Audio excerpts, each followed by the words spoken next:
மாவட்ட ஐடி அணியின் சார்பாக இப்பொழுது ஒரு சில காரியங்களை குறித்து நாங்கள் பேசுகிறோம். இந்த தளபதி புரட்சி தளபதியினுடைய இந்த பிறந்த நாள் அன்று கோவை தெற்கு மாவட்ட ஐடி அணியின் சார்பாக மற்றும் இங்கு இருக்கிற 3 வார்டுகள் சார்பாகவும் அனைத்து +2, 10th, 1st, 2nd, 3rd mark அவர்களுக்கு ஊக்கத்தொகை வழங்கி அவர்களை கௌரவிக்கும் விதமாக எங்களுடைய மாவட்ட தலைவர் அண்ணன் விக்னேஷ் அவர்கள் வழங்கியுள்ளார்.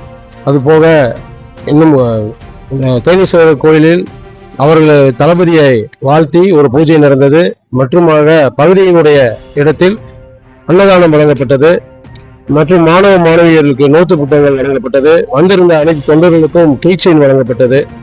இன்னும் ஒவ்வொரு ஆண்டும் இதே போல சிறப்பிக்க கடவுள் எங்களை ஆசீர்வதித்து புரட்சி தளபதியினுடைய ஆட்சி அமரணும்னு சொல்லி நாங்கள் கடவுளிட பிரார்த்திக்கிறோம். நன்றி.